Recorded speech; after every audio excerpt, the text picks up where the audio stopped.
Now is the time when I let go of my fears, inhibitions, and sense of dread. When I give up control and I let you hold me with no resistance in my soul. Now is the time when I let go of my fears, inhibitions, and sense of dread. When I give up control and I let you hold me with no resistance in my soul.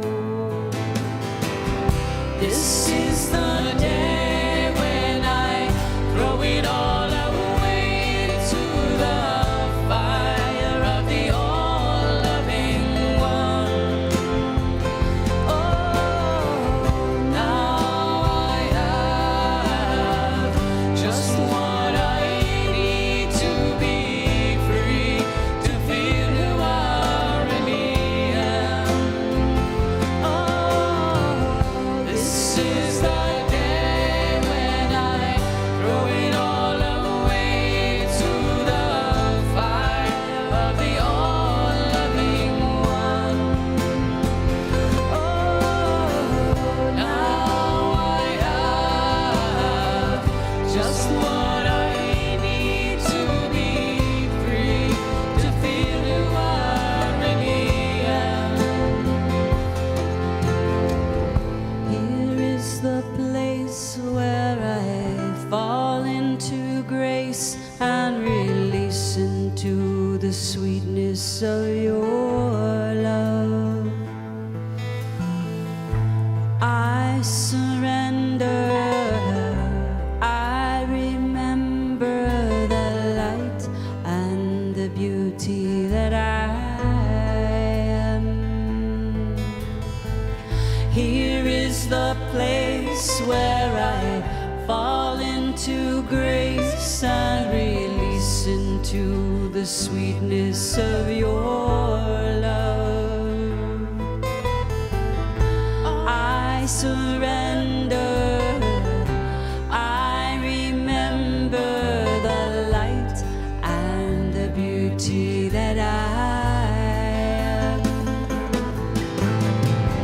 This is the day when I throw it all away to the fire of the all-loving one. Oh, now I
to feel who I really am. This is the day when I throw it all away into the fire of the all-loving one. Oh, now I have just what I need to be free, to feel who I really am.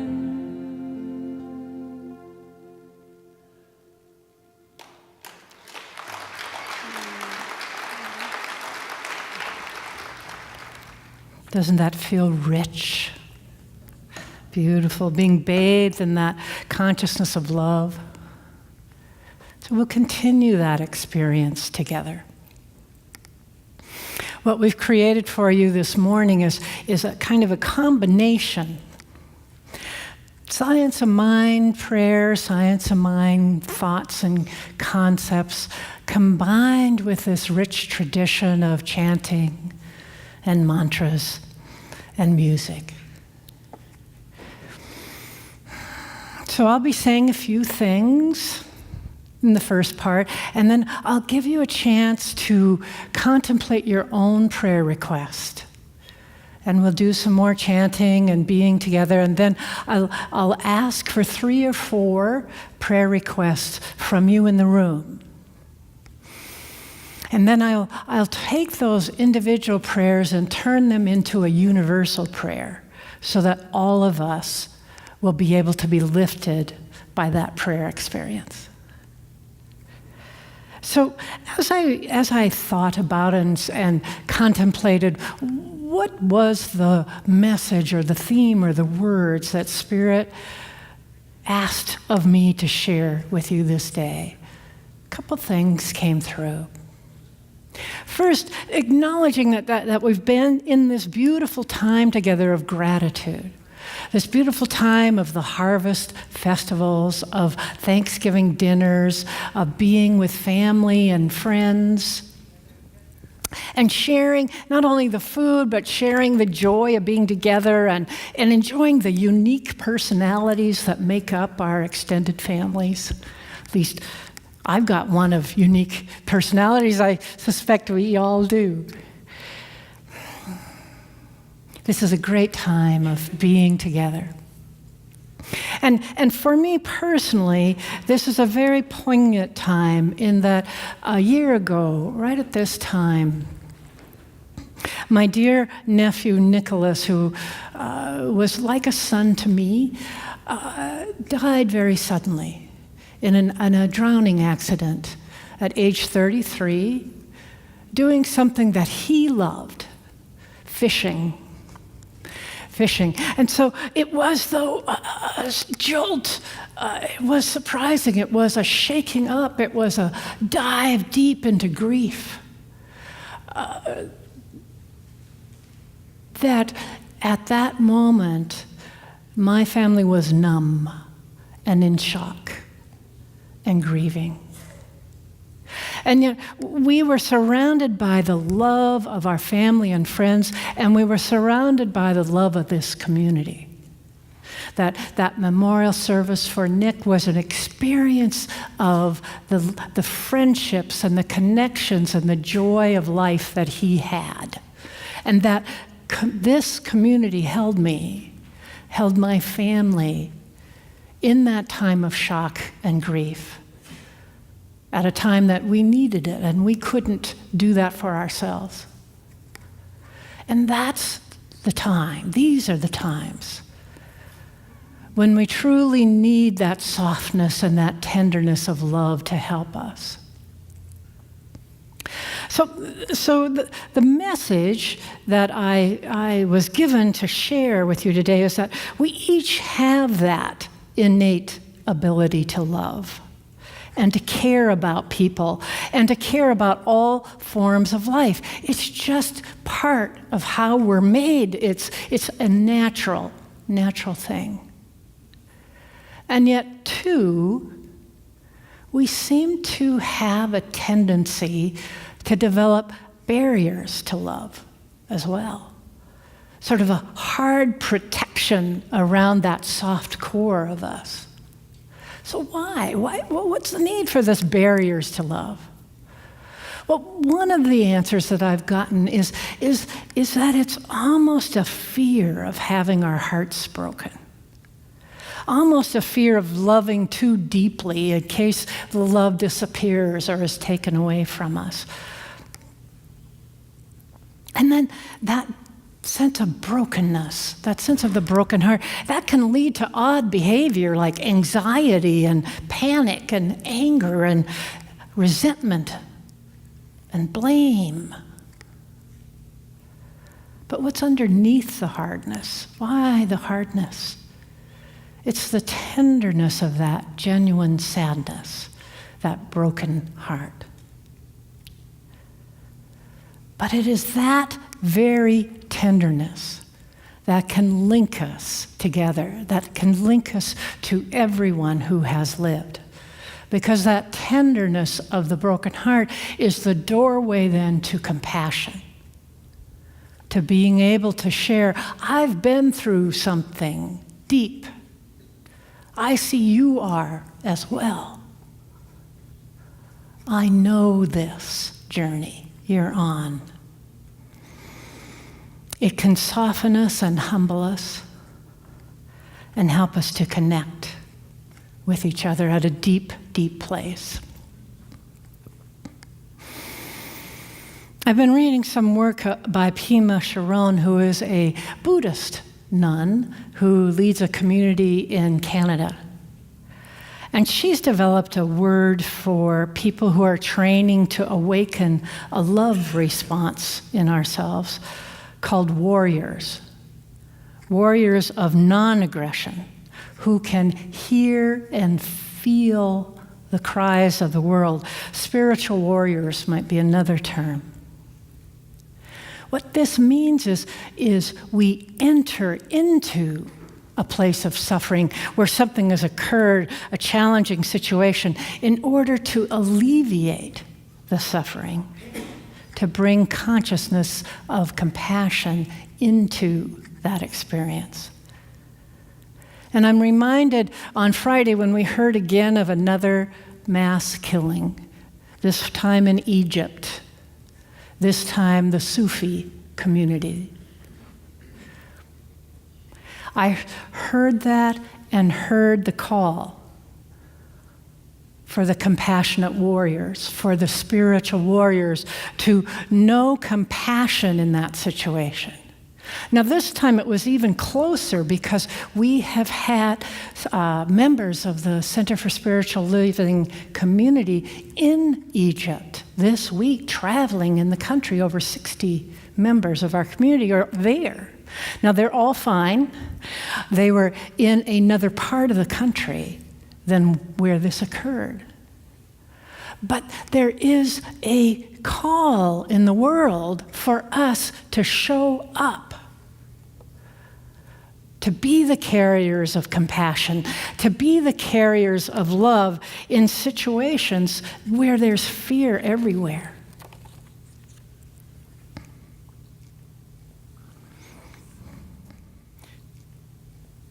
There are spiritual practices that we can use to nurture this ability to love, to let go, to cry, to stay open in uncertainty, to stay present at those times when we would rather go away, leave, shut down. And so there's tools that we can train ourselves to become these warriors of compassion. And some of the tools are meditation and prayer, just like we're doing this morning together. And it's so helpful to do this together in community where you can be supported in it. There's ways of being that we can cultivate, like being kind and compassionate and being vulnerable, being open to feel, to live in joy, to uncover the softness of our hearts. So that we can consciously choose tenderness, so we can consciously look behind the hardness of rage, so we can find the soft heart in that shakiness of fear. And this is what will sustain us when we don't know what's going to happen next. So many times we don't know what's going to happen next, but we know that somehow we have to move forward. So in those times when there's a step in front of you to take, I think it's helpful to ask ourselves some questions. And these are deep soul questions. And as we're about now to go into a period of contemplation, a period of time where our musicians will be doing a chant for us, I'll ask you to think about a question. In this time that you are living your life, do I choose to live and die in fear? Or do I choose to relate to life directly, no matter what it looks like? Relating to life directly means not going numb, not checking out, not doing some repetitive behavior that removes you from feeling, but choosing to live directly with life no matter what it looks like. And so in this time of contemplation, I'm going to ask you to be with that bigger question as well as develop for yourself a prayer request in this prayer service. And it might be, I am ready to let go of something, some fear, some habitual pattern, some way of being, and I accept into my life something new for you. So as the chanting is moving us into that deeper altered space, let your consciousness bring forward, what am I ready to release? What am I ready to accept? And when we come out of the chant, I'll do a survey of 3 or 4 folks to find out what your prayer requests are. So let us begin.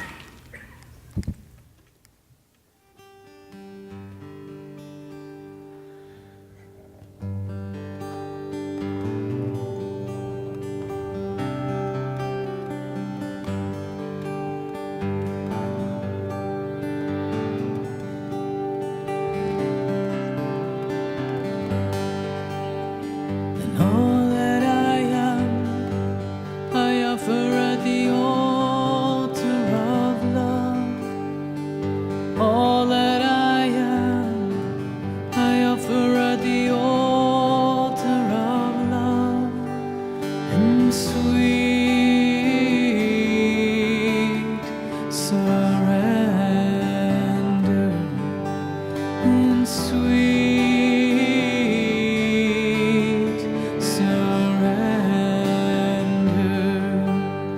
and all that I am, I offer at the altar of love. All that I am, I offer at the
all that we are, we offer in sweet surrender.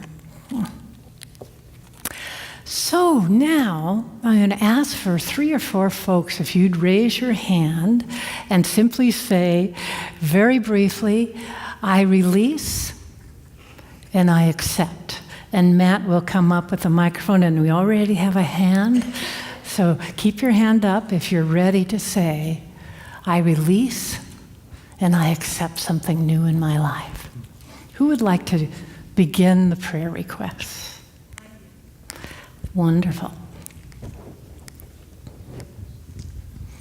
Well, I release feelings about my relationship with my 12-year-old daughter, and I accept a wonderful relationship with my 12-year-old daughter. Thank you, great. Who's next? Yay. Hi.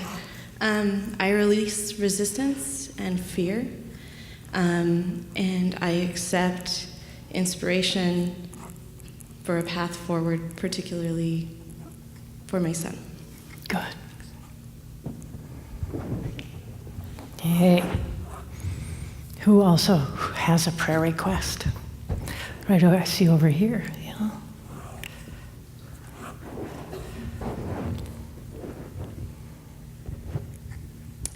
I release belief in separateness, and I accept oneness. And you accept Oneness. oneness. Thank you. Beautiful. And where's our final prayer? Ooh, over here. Getting some exercise this morning with Matt. Well, I will release stress over finances and accept ease and abundance. Yay. Lovely. So the wonderful thing is we all get this good stuff. So thank you to you brave ones who made the requests. And I'm going to ask the practitioners and the ministers that are in the room if you would start right now praying silently on those prayer requests and start to lift our room with the prayers that are in the room right now. I want to take just a little bit of time while we're in this juiciness of this period to talk about the journey that we're on now as a community. Because we began the first part more as our individual journey, and now I want to move us into this sense of together we're moving forward. In that we're transforming ourselves by letting go of this beautiful campus that we've been in for many, many years, that many of us have deep connections to. I know for myself that I've been at this particular campus for over 20 years.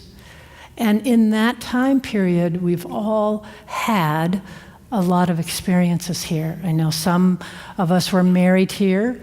I know that a few years ago, when legal marriage between same-sex couples became possible, that we had 100 people, 50 couples on this platform being married in a service that included 4 ministers. I know that there've been honoring memorial services for our beloveds who have moved on. I know we've watched our children grow up into young adults here. I know we've seen ourselves grow up here, that we've changed and evolved in our time here. And so life is calling this community forward in some way that we can't yet see. We know that life is always changing, and we know that we need to flow with the changes. And yet there's some grief, some loss, all forms of heartbreak.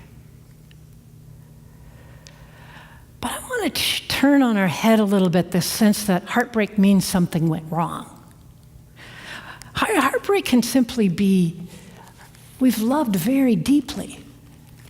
We've loved what the experiences we've been in, and there's a sweetness to it. And the Irish poet David White, who's coming to our community on Friday, December 8th, has written a beautiful book called Consolations. And it's the solace, nourishment, and underlying meaning of everyday words. And I think he has something helpful to say about loss and heartbreak. It says, heartbreak begins the moment we're asked to let go and can't. Heartbreak is an indication of our sincerity in love, in life, in the attempt to shape a better, more generous self. Heartbreak is the beautifully helpless side of love and affection. It means that we care, the essence of care. And heartbreak is how we mature. And yet we use the word heartbreak as if it occurs only when things have gone wrong. An unrequited love, a shattered dream, a child lost before their time. Heartbreak, we hope, is something we can hope to avoid, something to guard against. The hope is that if we can just put our feet where the elemental forces of life keep us in a manner that we want to be accustomed to, and keep us away from all losses that other people, other human beings have experienced without exception. So David White is reminding us, heartbreak is just part of the deal, part of the growth, part of the evolution of humanity.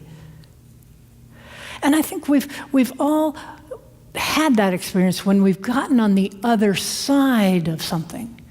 We can look back and we can say, okay, that marriage had reached the end of its life for me, or that job had just gotten too small. I was ready to leap.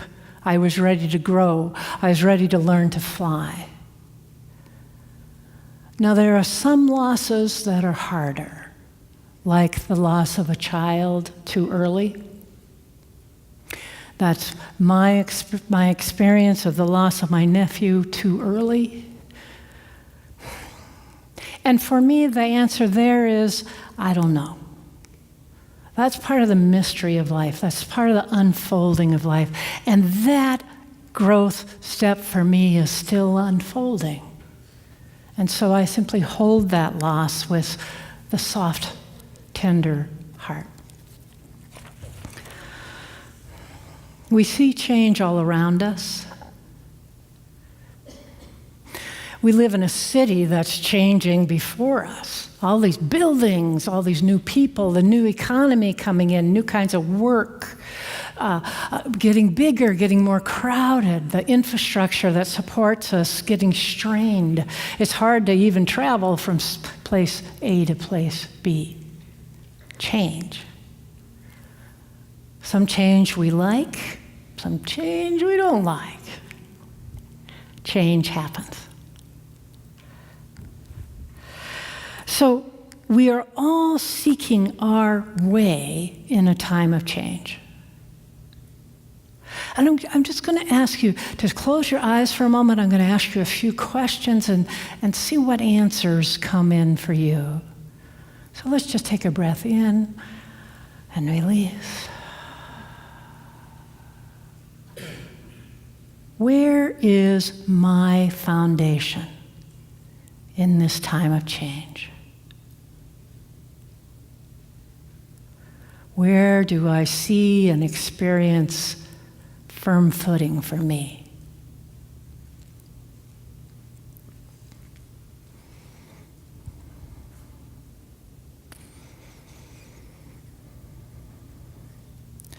And let's take another breath, breathing in and releasing. Where am I seen and heard? Where do I feel a sense of belonging, being part of something greater than my individual self?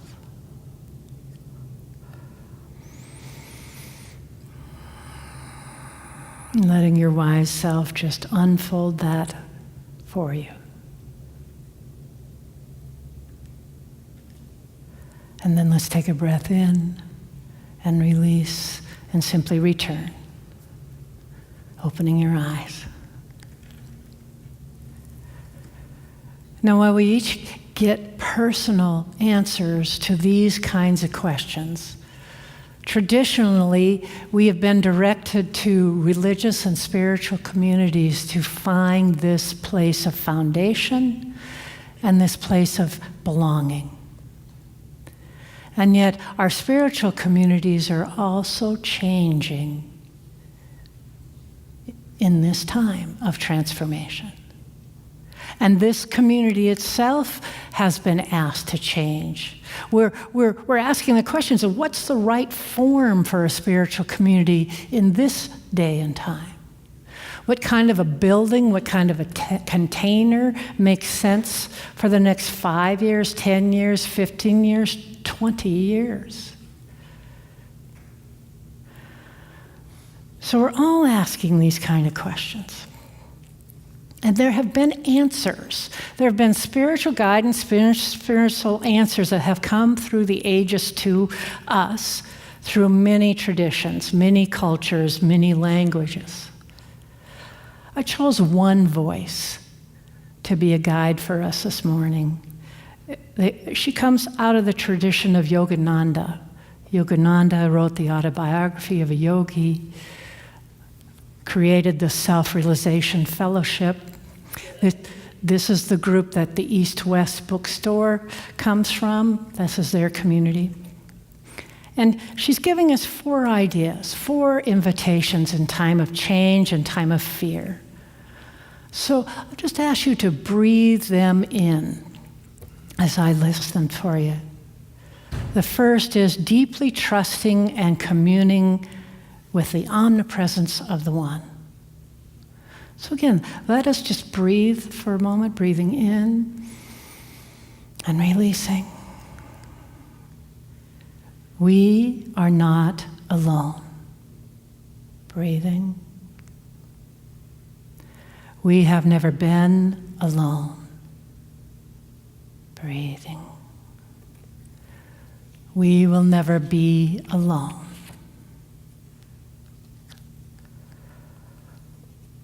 So her first guidance is to simply be living in that knowing that the omnipresence of the One is always, always partnering with us. And she invites us to be an intimate partnership in conversation with that divine presence always. Not in formal ways, not in formal prayers or formal services necessarily, but in an intimate conversation. What's my next step right now in this day of my life? How do I manifest the longing of my soul? What's my first step of that? And to see the presence of the divine everywhere in everyone. Acknowledging the good of every moment, of every experience with gratitude. And finally, to keep at it. Don't give up. And that eventually that softness, that sweetness is growing within you. That communion with the divine is the foundation, is the firm foundation to stand upon that relationship you are developing with the One. So that you can truly enjoy life instead of being tossed and turned around in the constant change of your life, immersed in stillness, immersed in the depth of the presence within you. And it is that way that you move out of a life based in fear to a life based in joy.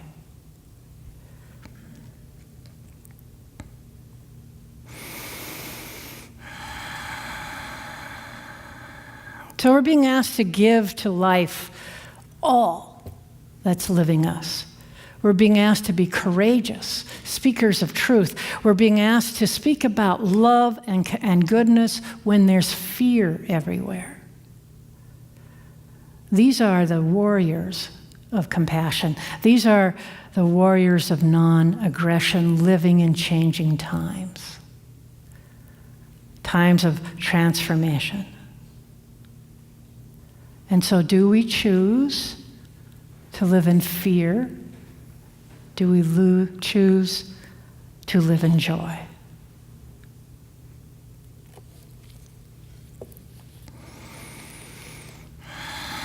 Let me share with you something David White says about joy itself.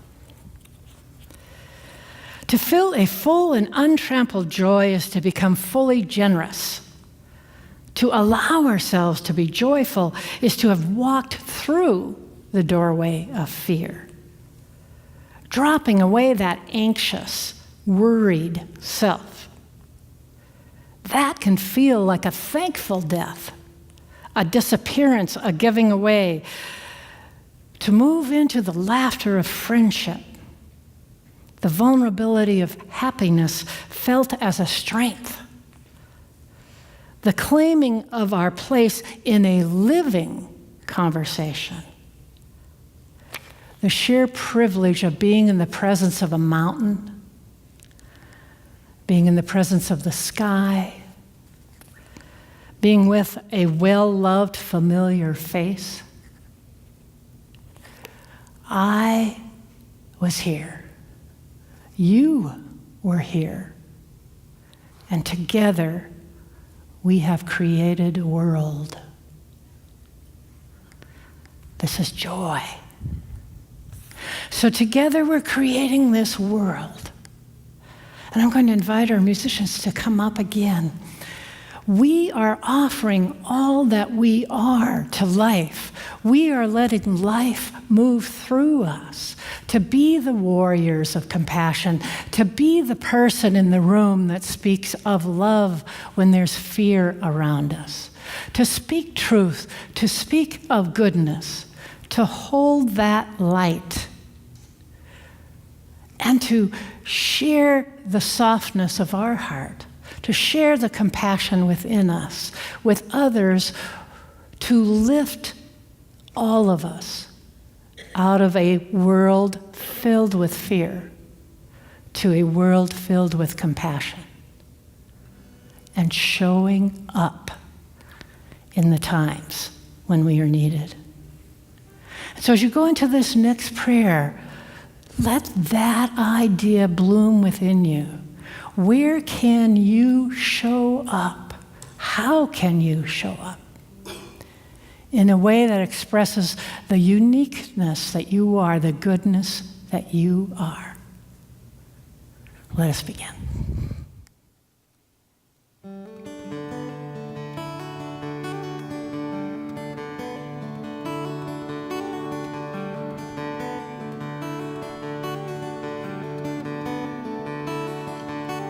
Know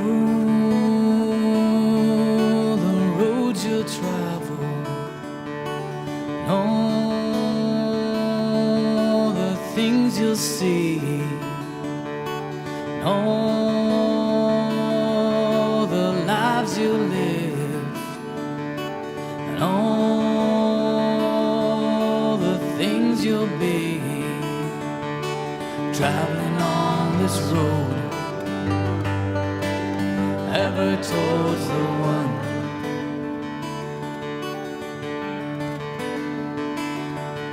And down through the sun's halo, white as the snow, flies the dove of love.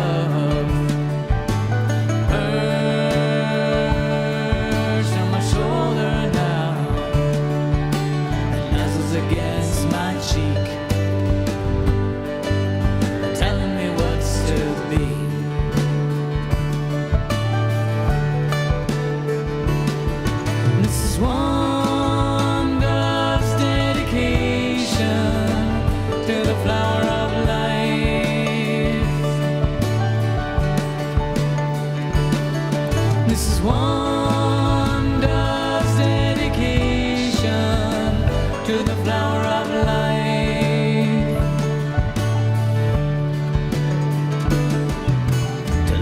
from the heart is to live, to be free, and give thanks to the mother, for she is the seed. We came from the stars and the heavens to the seas, to the earth where we placed our own bare feet. She embraced us with her love and said, you are a welcome child of God.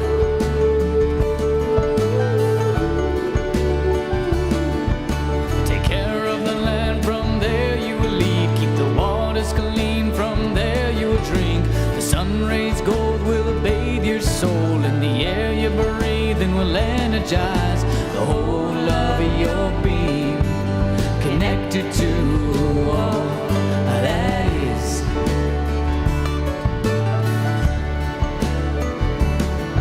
This is one dove's dedication to the flower of life.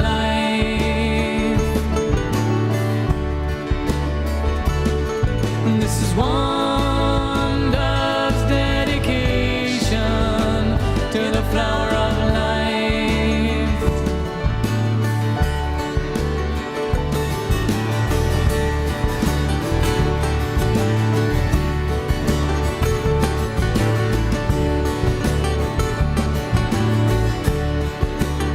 Ooh, yeah.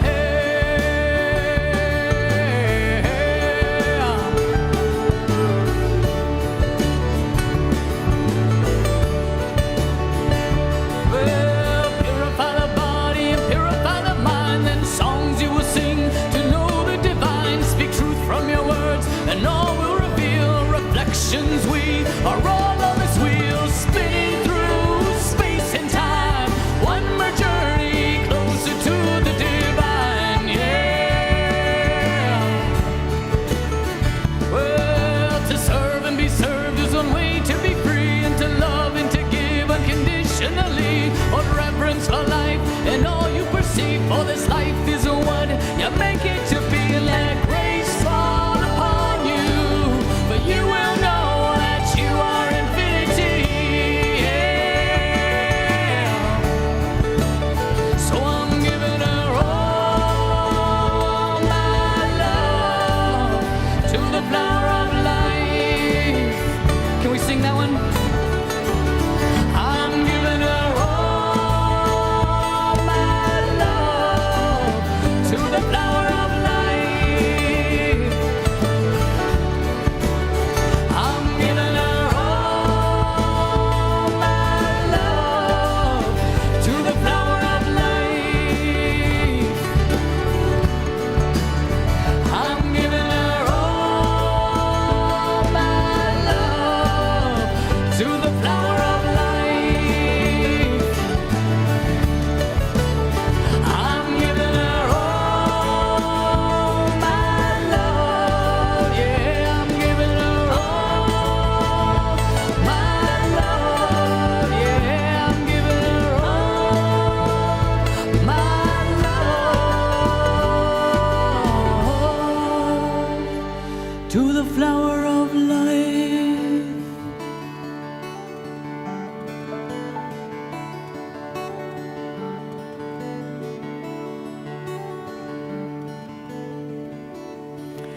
So I ask all of the practitioners and ministers in the room to stand and spread yourself in the community, holding this love,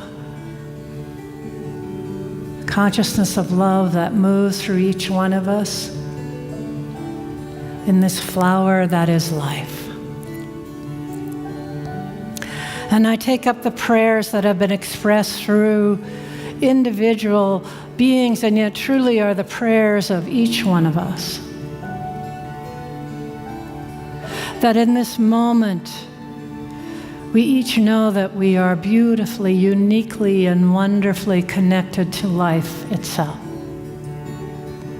That we are this individual and beautiful, unique aspect of life on a journey of growth and evolution and love and sorrow and heartbreak and joy and celebration and compassion.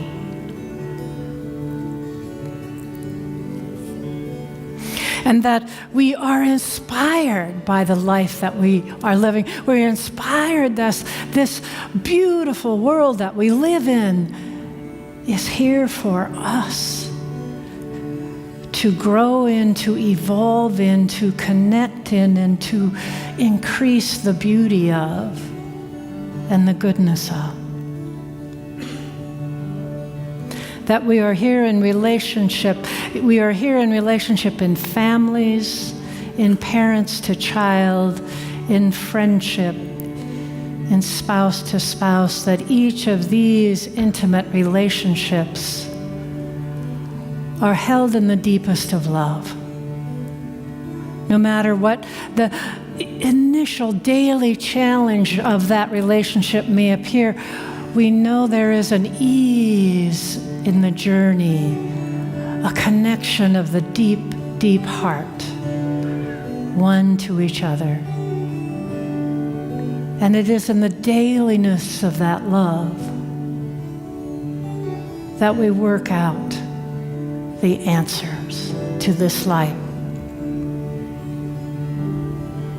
And I know for each one of us, this journey contains a flow and an ease and a grace of life, an abundance of life in all ways, which not only means a material support of life, but an abundance of the vitality of the life stuff itself moving through each one of us. We have each suited up. We have each come into this time and this place. A conscious choice to live in a time of change, to live in a time of transformation. We live a life of conscious choice. A life of free will. We may choose to live a life based in fear no more. With each step, with each situation, with each life experience that presents itself to us, let us say to ourselves, what's my choice here? In this moment, may I choose to live in joy. May I choose to live in trust. May I choose to let goodness move through me. May I choose to be a warrior of compassion. That I be the voice, that it is my voice that speaks of trust and truth and goodness and blessing. To lift the fear out of the room, to be a firm foundation, to stand in that truth and that trust in life itself.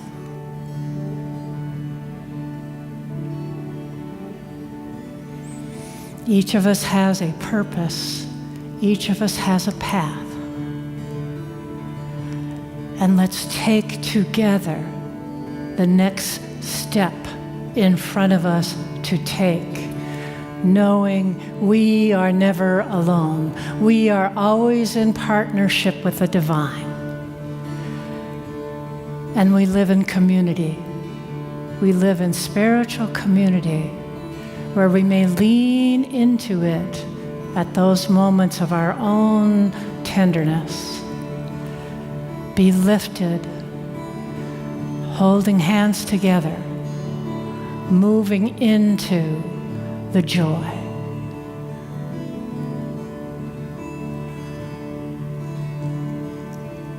I am so deeply, deeply grateful for each member of this community, for each person in this room, for each person connecting with us virtually, for all the ripples of goodness moving out of this room into our world. I am so deeply, deeply grateful.